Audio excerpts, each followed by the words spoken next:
নমস্কার বন্ধুরা, বনমালী কুকিংয়ের রান্নাঘরে সকলকে স্বাগত। আমি আজ বাঙালির এক হারিয়ে যাওয়া ঐতিহ্যবাহী খাবার তার রেসিপি তোমাদের শেয়ার করব।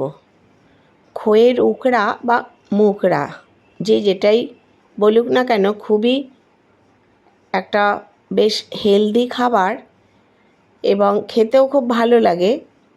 এখন আর তেমনভাবে করা হয় না, আগে প্রত্যেকের বাড়িতেই, বিশেষ করে বাঙাল বাড়িতে পুজোতে এটা হতোই হতো। এখন তো কিনতে পাওয়া যায় যে খইয়ের মুড়কি, সেটাই কিনে দেওয়া হয়। কিন্তু আমাদের এখনও চিরাচরিত ঠাকুরকে লক্ষ্মী পূজায় হোক, কৃষ্ণ পূজায় হোক বা কোনো ঘরের কোনো পুজোতে এটা অবশ্যই করা হয়। আর শীতকালে আমি ঘরে এমনিতেও, আমার হাজব্যান্ড যেহেতু খেতে ভালোবাসে, তাই জন্য এটা আমি করে রাখি ঘরে খাবার জন্যেও। খুব ভালো একটা খাবার খইয়ের উকড়া আমি তোমাদের মধ্যে শেয়ার করছি। আমার এখানে 250 খই রয়েছে। আমি জন্মাষ্টমীতে এটা করে ঠাকুরকে দিয়েছিলাম, তারই রেসিপি তোমাদের শেয়ার করছি। দেখো, এরকমভাবে কুলোর মধ্যে নিয়ে নিলে বা ঝাড়নে নিয়ে নিলে এটা সুবিধা। আমার আর সেটা করা হয়নি। আমি এটা হালকা করে একটু ঝেড়ে, যে নোংরা টোংরাগুলো থাকে সেটা উড়ে যায়। আর ধানগুলো বেছে নিতে হয়, কারণ ধানগুলো খাবার সময় যদি মুখে পড়ে তাহলে সেটা খুবই খারাপ লাগে। আমি এইভাবে পুরো বেছে এটা রেখে নিলাম এক সাইডে। আর গ্যাসের মধ্যে আমি কড়াই বসিয়ে দেবো। কড়াইটা এবার গ্যাসটা জ্বালিয়ে দিয়ে তোমাদের আসছি। এটা খুব লাইট খাবার। অনেক বয়স্ক মানুষই রাত্রিবেলা দুধের সাথে এক মুঠ এরকম খইয়ের মুকড়া নিয়ে খেয়ে নিলে আর কোনো খাবারই লাগে না, এবং এটা খাবার হজমও হয়ে যায় তাড়াতাড়ি। আর যেটা কনস্টিপেশনের প্রবলেম থাকে সেটাও কেটে যায়। এই কারণে অনেকেই এটা ভালো খায়। আমি একটু অল্প সামান্য কড়াইতে জল দিয়ে নিলাম।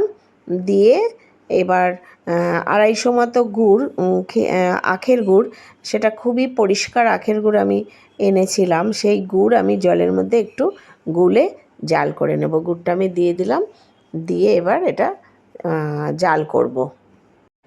গুড়টা জাল করার ওপরেই এই খইয়ের উকড়া তৈরি করাটা নির্ভর করে। এই গুড়টা খুব ভালো করে জাল করতে হয় এবং জালের পরিমাণটাও আছে। এই একতার মতো জাল করে সেটা রেখে নিতে হবে। আমি গুড়টা বসিয়ে দিয়েছি। দেখো, এটা এরকমভাবে জাল হচ্ছে, এরকম নেড়ে নেড়ে কিছুক্ষণ জাল করতে হবে এবং দেখে নিতে হবে যতক্ষণ মতো ঢলঢলে হয়ে পড়ে যাবে ততক্ষণ এটা ঠিক মতো হবে না, আরও জাল করতে হবে। একটু যদি তার মতো হয় জালটা, তাহলে খইয়ের উকড়াটা খুব টাইট মতো হয়ে যাবে।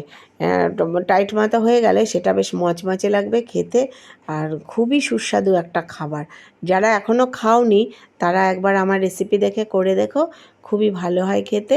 আর যারা খাও, যাদের বাড়িতে বয়স্ক মানুষ আছে, আগে থেকেই করতেন, তারা তো জানোই কত সুন্দর এটা একটা খেতে।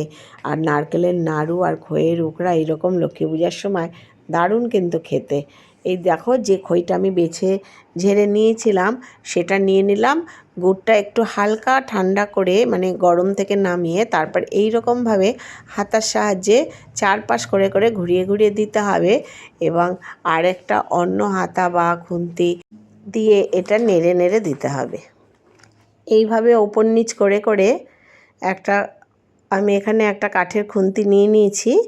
এবার এটার সাহায্যে ওপর নিচ করে করে মিশিয়ে দিতে হবে গুড়টা।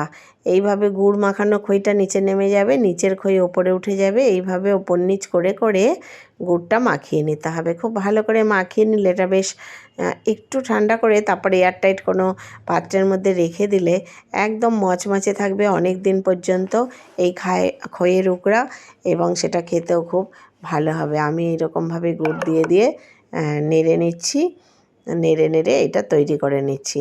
তোমরাও এরকমভাবে করে নিও এবং করে খেয়ে দেখো, কমেন্টে জানিও কেমন লাগলো। খুবই ভালো হবে, কথা দিলাম। আর যারা নতুন বন্ধু আমার ভিডিও দেখছো তারা লাইক করো। ভিডিওটি লাইক করলে মোটিভেট হই এবং ভিডিও করার জন্য আগ্রহও বাড়ে, তোমাদের সাথেও থাকতে পারি। আর যারা পুরনো বন্ধু আমার ভিডিও দেখো তাদের অনেক অনেক ধন্যবাদ। সকলে ভালো থেকো, সুস্থ থেকো, পরবর্তী ভিডিও দেখা পর্যন্ত সকলেই পাশে থেকো।